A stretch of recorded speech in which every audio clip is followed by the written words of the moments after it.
सोमवती अमावस्या का विशेष महत्व है, खासकर हिंदू धर्म में।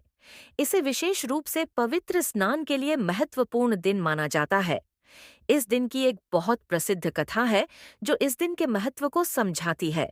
कहा जाता है कि बहुत समय पहले एक शहर में एक ब्राह्मण और उसकी पत्नी रहते थे।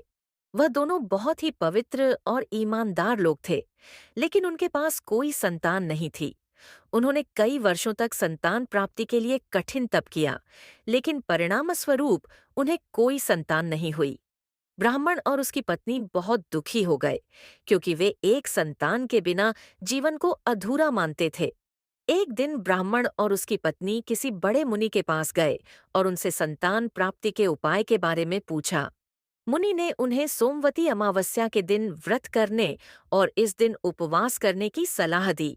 मुनि ने कहा कि सोमवती अमावस्या के दिन व्रत करने से संतान सुख प्राप्त होता है और इसके साथ ही व्यक्ति के सारे दुख समाप्त हो जाते हैं। ब्राह्मण और उसकी पत्नी ने मुनि के आदेश का पालन किया। उन्होंने सोमवती अमावस्या के दिन उपवास रखा, पवित्र नदी में स्नान किया और पूरे दिन भगवान शिव की पूजा की। उसी दिन रात में ब्राह्मण को स्वप्न में भगवान शिव दर्शन हुए। भगवान शिव ने उन्हें आशीर्वाद देते हुए कहा, तुम्हारी तपस्या और व्रत से मैं प्रसन्न हुआ हूँ, तुम्हें जल्द ही संतान का सुख मिलेगा। यह सुनकर ब्राह्मण और उसकी पत्नी बहुत खुश हुए। अगले कुछ समय बाद ब्राह्मण की पत्नी गर्भवती हो गई और कुछ महीनों बाद उन्होंने एक सुंदर पुत्र को जन्म दिया। इस प्रकार सोमवती अमावस्या के व्रत और पूजा से उन्हें संतान सुख प्राप्त हुआ।